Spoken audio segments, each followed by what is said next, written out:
O sea que es un método que se ve a lo largo de la materia. Yo voy a recurrir a él más de una vez. Bueno, hoy nos queda medio ya ir cerrando la unidad, que si cierro hoy, dejo liberado el miércoles, y si no el miércoles damos un ratito más para cerrar, que serían con los métodos numéricos. ¿Eh? Así que vamos a ver hasta dónde llegamos hoy. Yo creo que es posible, que justamente estaba revisando, es el teorema de existencia de unicidad. Ustedes no lo trataron, Claudia. No. Entonces lo presento ahora. Me piden que repita si necesita, si no se entendió algo. ¿Eh? Eh, me paran si me empiezo a acelerar. Eh, me piden un stop. ¿Eh? Bueno, vamos entonces a lo que nos toca hoy, que es justamente, pero disculpen, no les estoy compartiendo. Pero, a ver, vamos a compartir.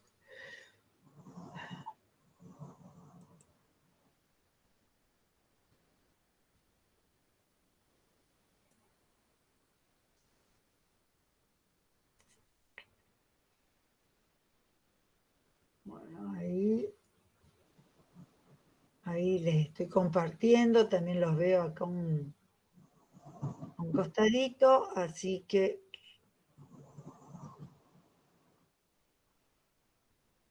a ver, esperen que yo...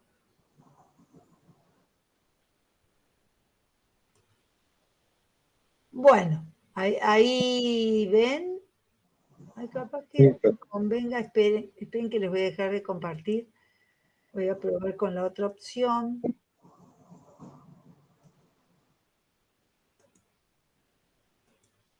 Bueno, entonces ustedes lo ven más grande. ¿Ahí se ve bien? Sí, pero se ve, sí. Bueno, yo como los quiero ver también, les quiero ver la cara. Ahí ustedes siguen teniendo la pantalla grande, ¿no es cierto? Sí. Bueno, perfecto. Bueno, miren, el tema del teorema de existencia de unicidad, que es lo que me interesa resaltar y salir un poquito de lo que son los métodos. Yo les dije, los métodos para resolver ecuaciones diferenciales es para algunos tipos de ecuaciones diferenciales. Pero a veces, digamos, el que necesita resolver un problema a través de ecuaciones diferenciales, modela la situación, le queda una ecuación diferencial, y a veces ese modelo matemático no engancha exactamente en, eh, en, la, en la ecuación, en el modelo que uno tiene o en las ecuaciones que ustedes han dado. Entonces, o que se saben, o que el científico maneja, ¿no? Entonces, cuando uno busca la solución de un problema, que uno sabe que es muy posible que tenga solución, entonces lo primero que uno se cuestiona es si, dado ese modelo matemático, es factible obtener una solución, aunque uno no sepa cómo buscarla.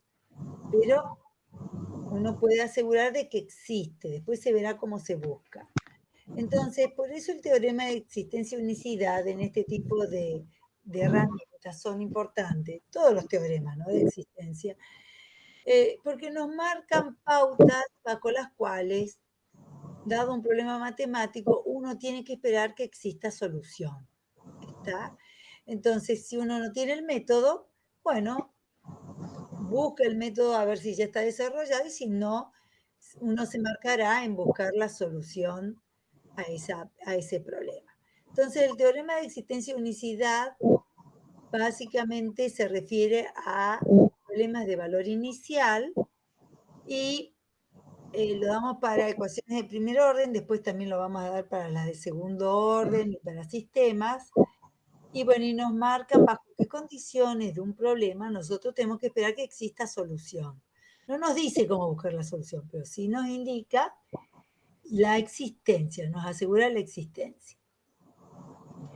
Bueno, entonces, vamos a un problema de valor inicial, que como ya lo habíamos definido, es un problema donde yo tengo la ecuación diferencial, que el problema está enunciado en función de poder escribir el problema de valor inicial con la forma explícita de la ecuación diferencial, es decir, que tengo que la derivada es una función que depende de x e y, es igual a una función que depende de x e y, y además se da un punto conocido para esa solución y de x desconocida.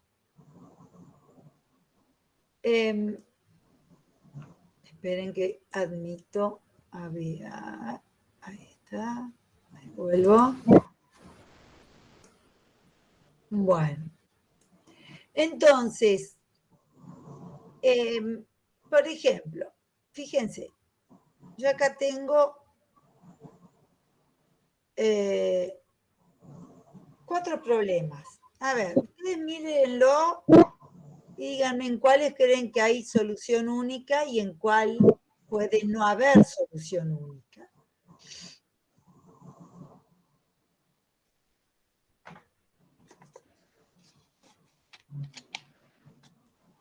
Por ejemplo, en el primero.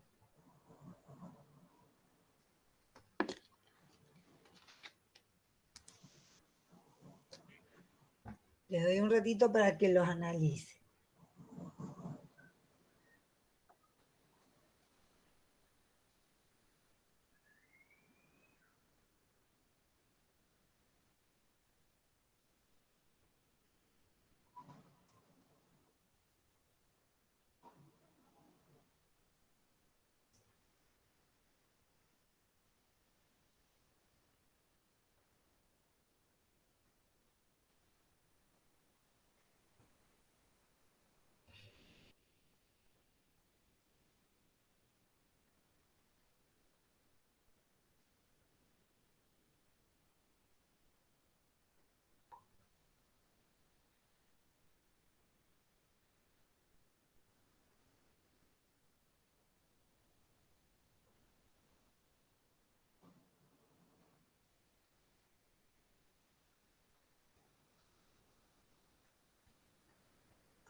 Hola, profe, ¿cómo está?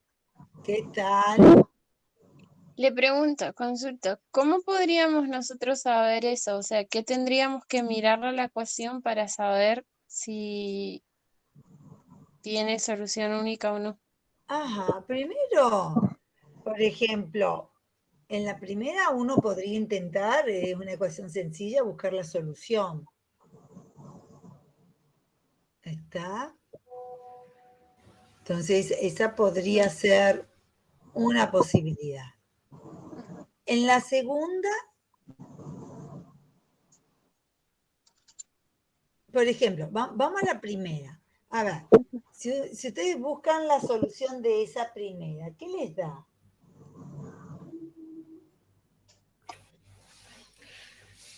Ahí también lo que se podría hacer es ver el hecho de que está planteando que la derivada es igual a la misma función. Ajá, o sea, que, ¿qué función podría ser? Aunque no busquemos la solución, ¿no? Pero ¿qué función podría tener esa característica? No está diciendo exactamente igual a la misma función, sino que la opuesta de una función, La pero opuesta es de una la función del mismo tipo. función. Sí, pero básicamente, bueno, una función y su opuesta tienen prácticamente las mismas características, ¿no es cierto? Ujú. ¿Qué función se podría comportar de esa manera?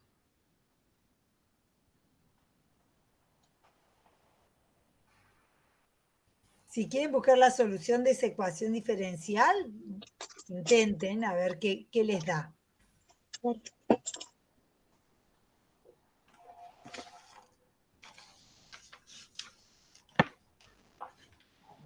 Que y es igual a la solución sería el exponencial. A ver, ¿cómo? Que no escuché bien. La solución sería y es igual al exponencial de x. A una función exponencial, ¿no es cierto? Es exactamente. Además, cuando x0, esa función debería valer 2. Fíjense que ustedes si resuelven esa ecuación diferencial, primero tendríamos que imponer que la función no debería ser la función nula, ¿no es cierto? Eso antes que nada. Pero bueno, la función nula verifica las condiciones iniciales. Fíjense que la función nula, y de x igual a 0 para todo x que pertenezca a R, es una función que si yo la reemplazo aquí, el segundo miembro me da 0. La derivada de esa función también es 0, o sea, 0 igual a 0. Pero para x igual a 0 la función no me va a dar 2, me va a dar 0. O sea, que si bien es una solución para la ecuación diferencial, no es una solución para el problema de valor inicial. ¿Está? Entonces parecería que este problema de valor inicial parecería que tiene solución. No sé si única o no, ¿está? Pero parecería que tiene solución. ¿Estamos hasta ahí? ¿Sí? La segunda ecuación, el problema de valor inicial, ¿qué les parece a ustedes? El cuadrado de la primera derivada más el cuadrado de la función tiene que ser igual a menos 1. Y además, cuando evalúo en 0 la función, me tiene que dar 1. ¿Qué les parece? ¿Este problema tendrá solución? ¿No tendrá solución? Que en este caso no tiene solución. No tiene solución. ¿Por qué te intuís que no tiene solución? Por ese cuadrado al que está elevado la derivada. Ajá, o sea, ¿qué tendría que dar? Raíz de menos 2. O sea, menos 2 tendría que O sea, reemplazarse para que se cumpla esa igualdad. exactamente. Es decir, uno tendría que, digamos, alguno de estos dos términos tendría que ser negativo para que sumado no sea negativo. Entonces, es imposible por la construcción de esa ecuación diferencial. Entonces, por ejemplo, ese problema uno espera que no tengamos solución. En el C,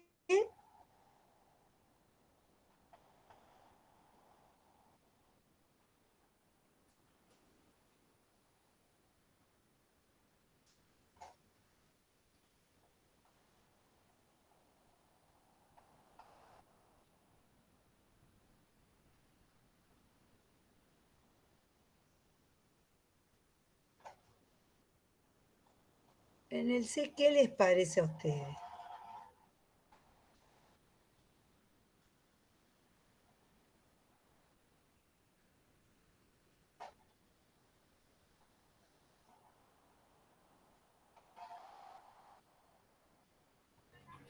El C sí tiene solución, profe. Parecería que sí tiene solución, ¿no? Parecería que sí. Y el D,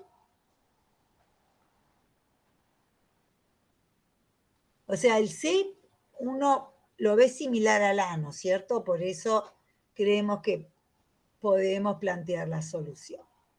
Y en el D,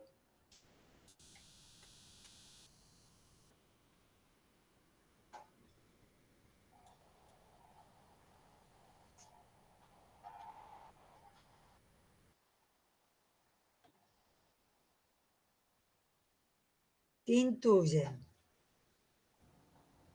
Y por intuición también tendría solución. O sea que el único que parecería que no tiene solución es el B.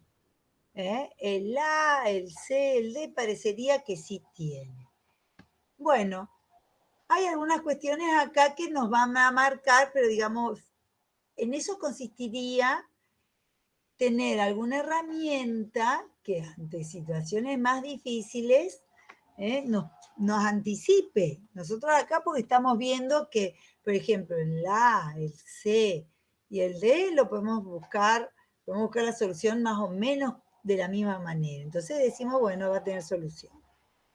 En el caso del B vemos que, digamos, la construcción de la ecuación diferencial hace que este problema de valor inicial no tenga solución, por lo menos no solución real. Vamos a ver ahora qué nos indica el teorema.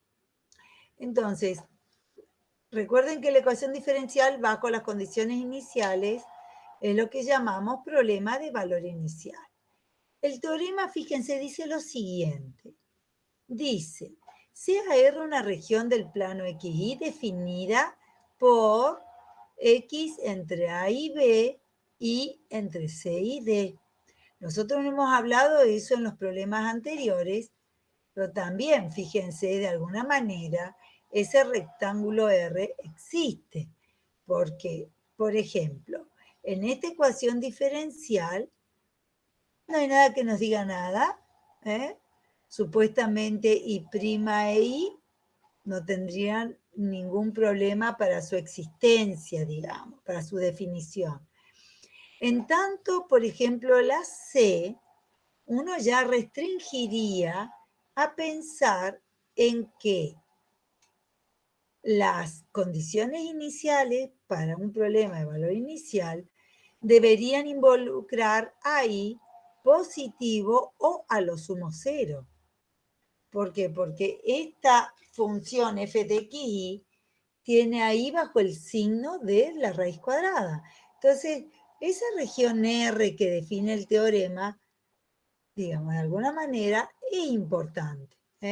Fíjense que en el D también estaría pasando algo similar, porque si yo escribo a esta ecuación de la forma explícita, vamos a tener 2y sobre x, o sea que ya x no puede ser cualquier número real. X podrá ser cualquier número real distinto de 0, porque esa función f de xy va a tener sentido siempre y cuando x sea distinto de 0. Entonces, las ecuaciones diferenciales tienen una región en el plano xy en el cual tiene sentido su definición. Entonces, vuelvo al teorema. El teorema de existencia de unicidad, entonces nos dice, sea R una región del plano XY definida por un rectángulo R donde X es mayor que A, mayor o igual que A, menor o igual que B, e Y mayor o igual que C y menor o igual que D. Y en esa región contiene al punto X sub 0 y sub 0 en su interior. Entonces, si la función f de xy como función de dos variables y la derivada parcial de esa función f con respecto a y son continuas en esa región, entonces existe un intervalo contenido en el intervalo AB donde tiene, digamos, sentido x, y una función única y de x definida en y que soluciona el problema de valor inicial. Es decir, lo que nos está diciendo el teorema es que si yo tengo un problema de valor inicial, y esta ecuación diferencial tiene sentido en un rectángulo cuyo lado con respecto a x es el intervalo AB y con respecto a y es el intervalo CD, y en el interior contiene al punto x sub 0 y sub 0 que marca las condiciones iniciales. Entonces, si esa función f y la derivada de esta función con respecto a y son continuas en R, entonces lo que indica que va a existir un subintervalo dentro de este de X, un subintervalo Y, que contiene, por supuesto, el punto X sub 0, en el cual la solución va a ser única. Es decir, que un problema de valor inicial tenga solución y que la solución sea única, depende de la continuidad de la función f y de la continuidad de la derivada de esa función f con respecto a y. ¿Está? ¿Se entiende? Y además, ¿por qué habla del intervalo y contenido en A, B? ¿Y por qué, digamos, solamente se concentra en el intervalo AB? Porque recuerden que cuando nosotros buscamos una solución a este problema de valor inicial, lo que estamos buscando es una función y que depende de la variable x, y además es una función y que tiene la particularidad de pasar por el punto x sub 0, y sub 0. ¿Está? O sea que estamos hablando de encontrar una función cuyo dominio, o por lo menos donde esa función constituye la única solución al problema de valor inicial, es un subintervalo que puede llegar a ser todo el intervalo, es una función que está definida para todo x en un subintervalo contenido en el intervalo AB. ¿Nos dice cuál es esa función? No, no nos dice.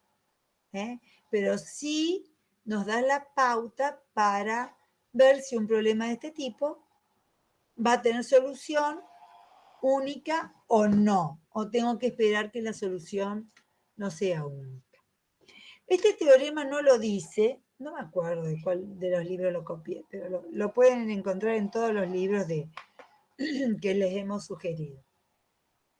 En realidad, que el problema tenga solución depende de la continuidad de esta función f, de esta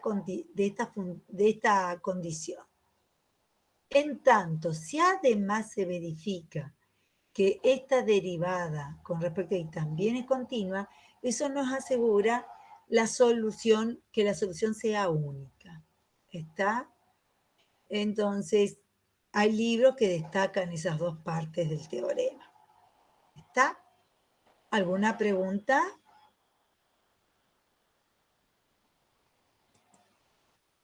¿Se entiende?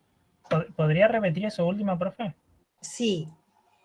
En el teorema, digamos, fíjense que dan condiciones sobre la función f y condiciones sobre la derivada de esta función de dos variables con respecto a y. Es decir, esas dos condiciones están considerando. En realidad, con que se dé la primera, me asegura la existencia de solución. O sea que al menos una solución voy a tener. En tanto, esta segunda condición, la derivada con respecto a y, es la que nos marca que la solución sea única. ¿Está? Entonces, como que, porque fíjense que el teorema dice de existencia unicidad. La existencia se debe a esta primera condición y la unicidad a esta segunda. ¿Está? ¿Se entiende, Jonathan? Sí, profe, muchas gracias. Natalia, en el SIL tienes el teorema en otra versión donde separa las dos condiciones. Bien, bien. Sí. En algunos, fíjense ahí, Claudia nos marcó el SIL, pero ustedes con el libro que agarren, analícenlo para ver cómo considera. Justamente el SIL, como dice Claudia, hace esa distinción, la importancia de cada condición. ¿Está? Bueno, entonces, en un principio, la interpretación que nos merece el teorema, esto tiene su demostración, tiene su demostración que en realidad va a ser uno de los métodos que les voy a dar, de los métodos aproximados. Entonces, lo que está pidiendo es que esta función esté definida en cada punto como función de dos variables, ¿no es cierto? Que esté definida en cada punto y sea continua en cada punto de este rectángulo R. ¿Está? Donde ese rectángulo R contiene el punto X sub 0 y sub 0. Acá justo en este gráfico que saqué de un libro, ese punto es un punto medio. No, X sub 0 no necesita ser punto medio de ningún intervalo ni Y sub 0. ¿Está? Puede ser un punto cualquiera contenido en este rectángulo R. Cuando uno habla de la derivada con respecto a Y, estamos pensando que el nivel de crecimiento de esta función f con respecto a la variación de y no tiene que ser exagerado. Es decir, que de alguna manera le está poniendo límite a la forma en cómo esa función f varía con respecto a la variación de y. No se olviden que nosotros en esta ecuación, fíjense todo lo que se mezcla. Yo tengo a la tasa de crecimiento de y con respecto a X. Yo tengo eso. Después tengo que esa tasa de crecimiento de y con respecto a X está definida o descrita por una función que depende de X de y, donde y no conozco, es una función desconocida que varía con respecto a X. Entonces, cuando estamos diciendo que esta función f de x y, tenga su derivada con respecto a y continua, de alguna manera lo que nos está diciendo dentro de R, lo que nos está indicando que esta tasa de variación de la función y con respecto a x también es una tasa controlable. ¿Está? Todo esto está relacionado a la posibilidad de poder integrar. Es la posibilidad de que nosotros encontremos un método que nos permita un proceso de integración de este modelo.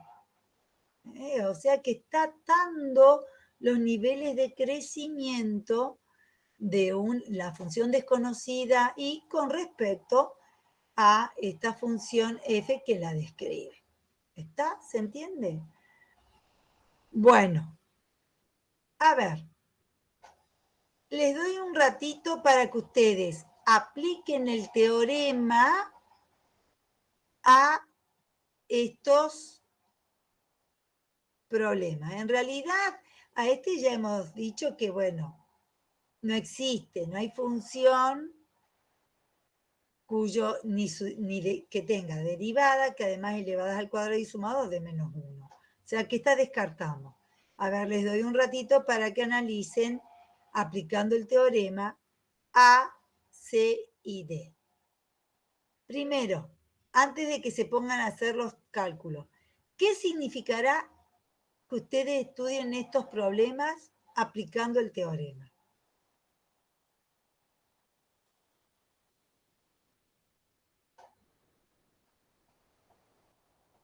¿Cuál sería el procedimiento? No digo que lo hagan ya. Ahora les voy a dar un ratito para que ustedes agarren lápiz y papel y lo hagan. Pero ¿qué significaría? ¿Cómo yo tendría que proceder?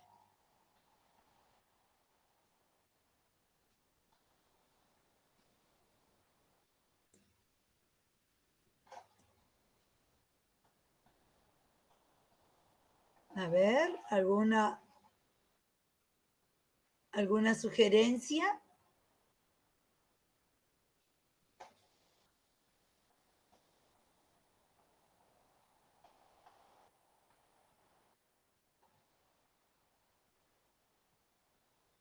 Despejar e integrar.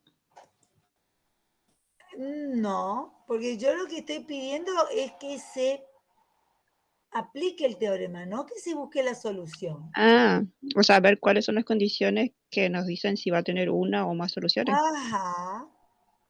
O sea, ¿Y qué valores, Ajá. Es decir, valores de X. ¿cuáles de esos tres problemas yo puedo decir acá seguro voy a tener solución única? Acá puede ser que tenga más de una solución o que no tenga solución. Descartando el B, ¿no? ¿Cómo sería el procedimiento? Ver para qué valores de X está la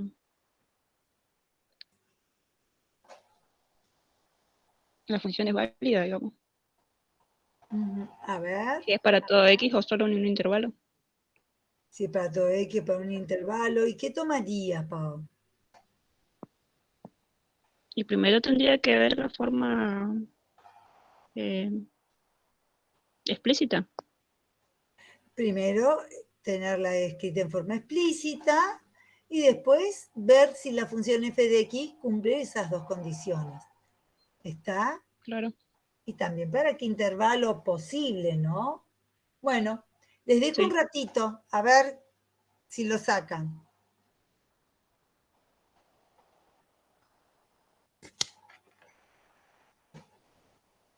Le doy unos 5 o 10 minutitos.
¿Ya está? ¿Podemos revisarlo, les parece?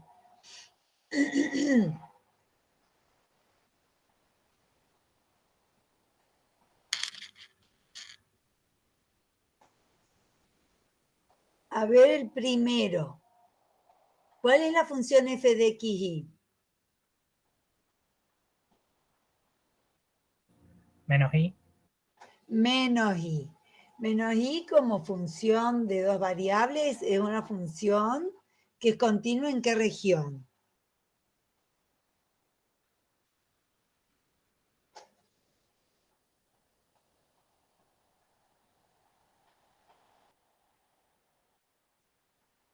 En todos los reales. En todo R cuadrado. Recuerden que por más que esté una sola variable, estamos hablando de que en el problema de valor inicial, escribiendo en forma explícita, esta función es de dos variables. Entonces, en todo el plano, ¿está? Esa función es continua. O sea que este problema, y bueno, por supuesto 0,2 es un punto de R cuadrado, o sea que tenemos que esperar que el problema tenga solución. ¿Está? Si ustedes la derivan con respecto a i, a esa función menos i, ¿qué les queda? O sea, esta segunda condición.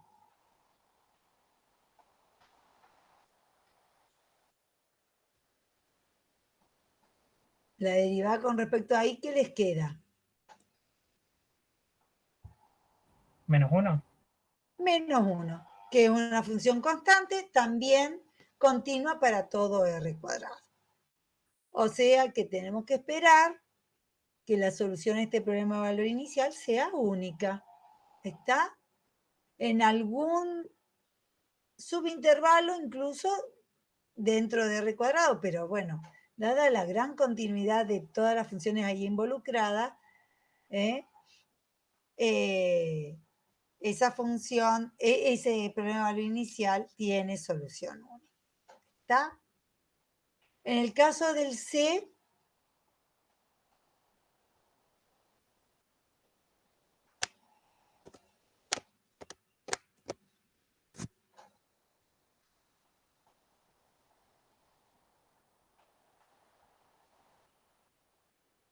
la función f de x, y, ¿cuál es?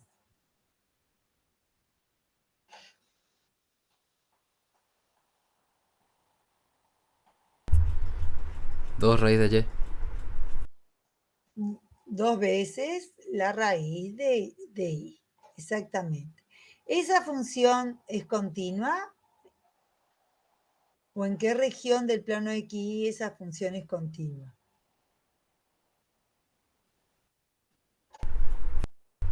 Para y mayor o igual a 0. O sea, para el semiplano superior, ¿no es cierto? Ahí la función sería continua. ¿Y en el eje X será continua?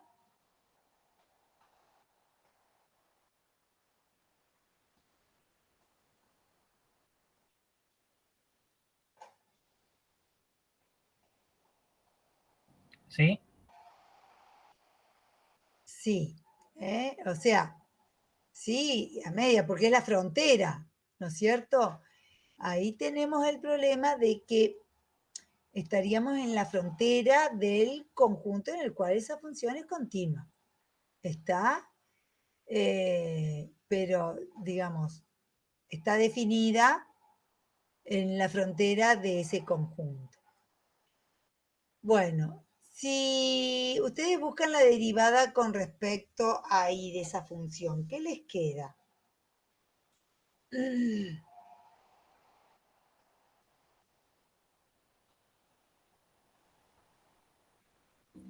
1 sobre raíz de i. 1 sobre raíz de i. Esa función deja de estar definida justamente en i igual a 0, que es el valor que asume i en las condiciones iniciales. O sea que nosotros acá diríamos que la solución puede existir, existe, pero no sabemos si es única. ¿Está? Bueno. Profe, Sí, una consulta. O sea que puede que sea única igual en esta situación. puede ser que sea única, pero no lo podemos asegurar. A ver si podemos ir. ¿Están viendo? Sí, sí, porque está dentro del Power. Fíjense, ahí está la solución, la búsqueda de solución para este problema. Se hace por variables separables. Por supuesto, tenemos que imponer que y de x no sea 0. O sea que ahí ya estamos excluyendo que se cumplan las condiciones, o sea que no sea la función nula. Perdón.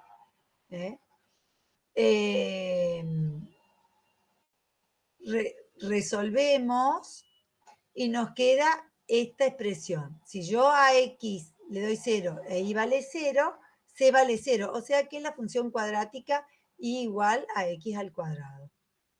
O sea que esta sería la solución a esta ecuación diferencial, respetando las condiciones iniciales. Parecería que fuese única. Ahora fíjense, si fuese la función nula. ¿Está? Si fuese la función nula. ¿Respeta o no respeta las condiciones iniciales y el problema de valor inicial? Sí, respeta la función evaluada en el punto 0. ¿Está? Y es una función que es diferente a esta. O sea que en este caso estamos teniendo el problema de que para y de ser igual a 0, la derivada esta no estaría definida, lo cual hace que, bueno, no tengamos asegurado la unicidad. Y justamente este problema de valor inicial tiene más de una solución. Tiene solución, pero tiene más de una. Bueno, yo ahora me voy a sentar un ratito que tengo que atender a mi mamá, pero les pido que ustedes busquen la solución de esta ecuación diferencial, del caso D.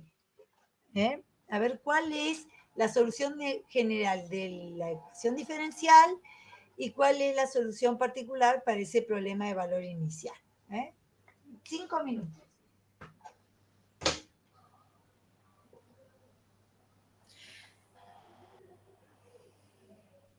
Fíjense que en la expresión anterior, cuando Natalia resolvió, le quedó y igual a x más c todo elevado al cubo.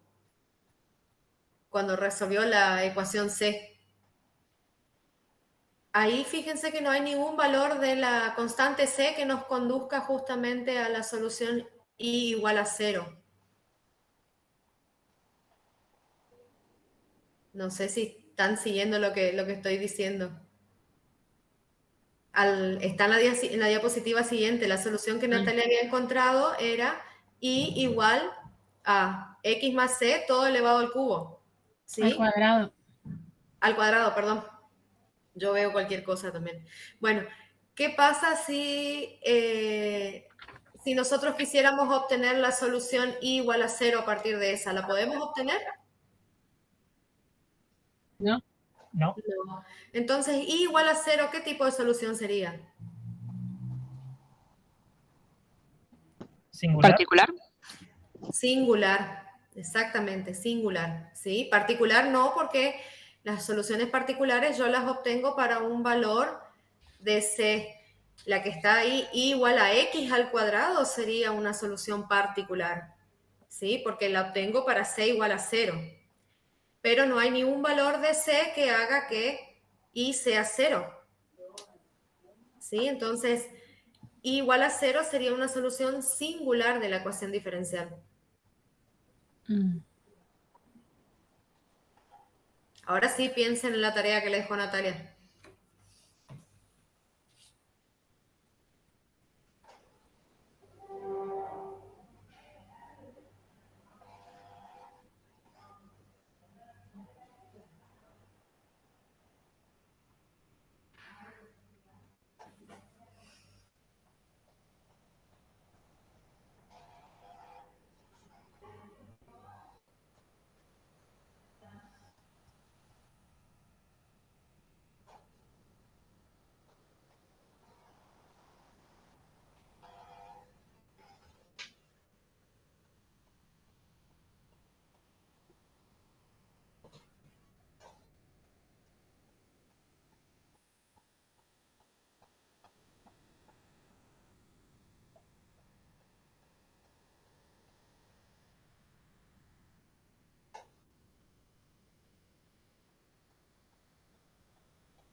Profe, si se cuelga o se corta, volvemos a entrar en el mismo link, ¿no?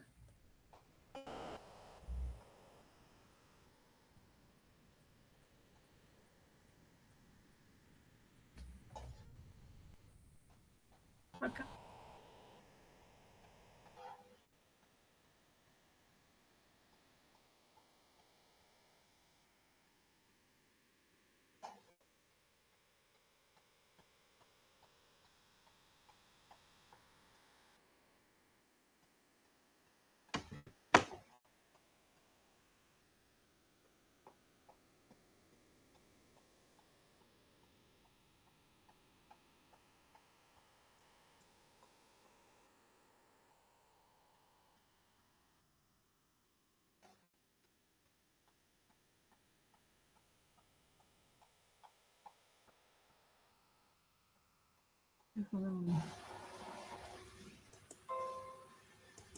Si se llega a cortar, nos volvemos a reconectar, porque vieron que este año ha cambiado. Creo que 1 hora se puede tener abierto el Meet y después se corta. Así que si se llega a cortar, volvemos a reconectarnos. ¿Está? Bueno. A ver, ¿cuál es la solución que han encontrado?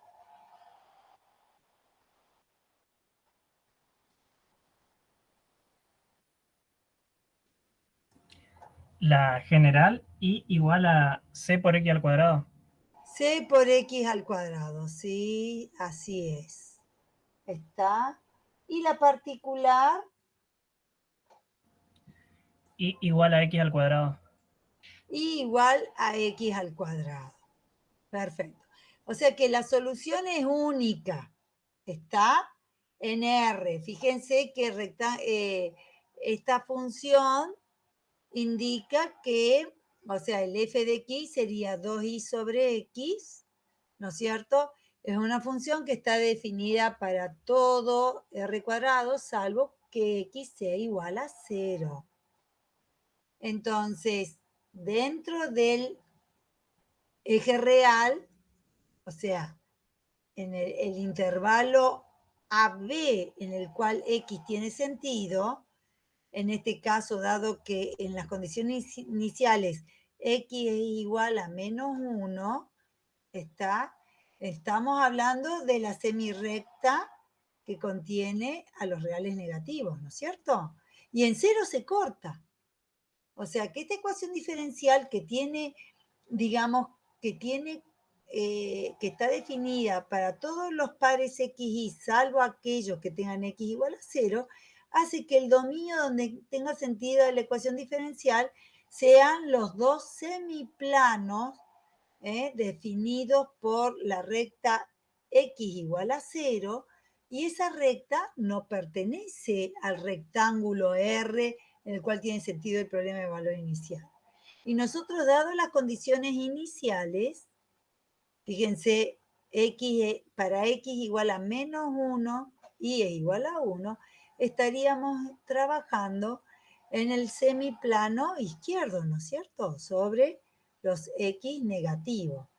Entonces, ahí es claro que nosotros estaríamos teniendo un subintervalo en el cual la solución es única. Entonces, la solución es única, pero fíjense que no es en todo el dominio, en toda la región donde esta función esté definida o donde tenga sentido la ecuación diferencial, sino que es en aquella región que contenga los reales negativos. O sea, x tiene que ser real negativo. Y en 0 se corta, porque esta ecuación diferencial no tiene sentido para x igual a 0. ¿Está? ¿Se entiende?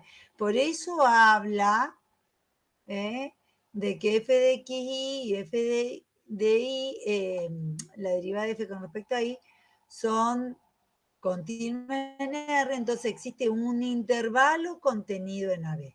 Entonces existe un intervalo que está contenido dentro de la región donde tiene sentido X, que son todos los reales salvo el 0. ¿Está? Entonces ese intervalo I puede ser cualquier intervalo que contenga a X igual a menos 1 y cuyo supremo sea 0. O sea que cualquier intervalo sobre el semieje negativo de las X. ¿Está? Que contenga menos 1, ¿no? Por supuesto.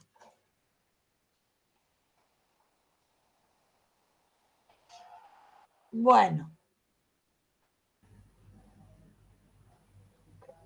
Por lo general, cuando después empezamos a trabajar con los métodos, lo que menos hacemos es acordarnos de este problema del teorema de existencia y unicidad. Pero les quiero decir que bueno, que es importante. Bueno, acá les dejo a ustedes como tarea este problemita, para que ustedes hagan de acá al miércoles, si es que el miércoles tenemos clase. Bueno, continuemos un poquito más.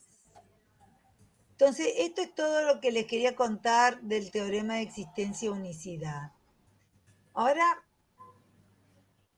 algo ya les había anticipado, me parece, cuando dimos las primeras clases.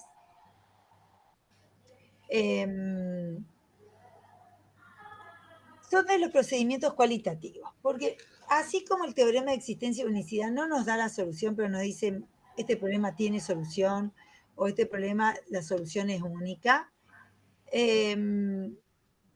hay otras formas de encarar los problemas de valor inicial o las ecuaciones diferenciales de primer orden. Y siempre recordando que esos problemas de primer orden involucran la primera derivada, y ustedes de la primera derivada saben un montón. Entonces, a veces aunque uno no tenga método para buscar la solución de la ecuación diferencial, se puede rastrear algunas particularidades de la función solución. A lo mejor no determinarla exactamente, pero sí aproximarla o medianamente dar algunas características de esa función I de X. Una de las ecuaciones que son muy reveladoras de lo que le pasa a esa función I desconocida son las ecuaciones diferenciales autónomas. ¿Se acuerdan que habíamos dado, creo que la primera clase?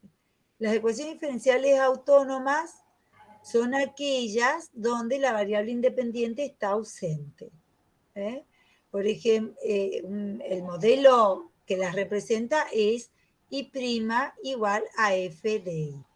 Esa es en ecuaciones de primer orden. Es decir, son relaciones entre I y su derivada estando ausente X. Cuando está ausente X, ¿qué quiere decir? Que la variación de la función desconocida I, es decir, I', depende únicamente de los valores que va asumiendo esa variable dependiente. Es decir, que depende de los propios valores su tasa de variación, cómo va a ir variando esa función.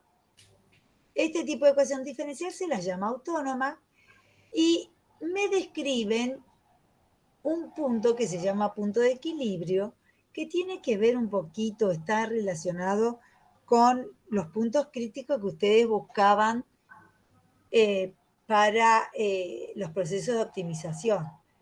¿Se acuerdan que era en cualquier momento se termina, si se termina yo me desengancho y me vuelvo a enganchar, y así hacemos todos, ¿está? El punto, el punto crítico ustedes lo buscaban, ¿dónde se anula?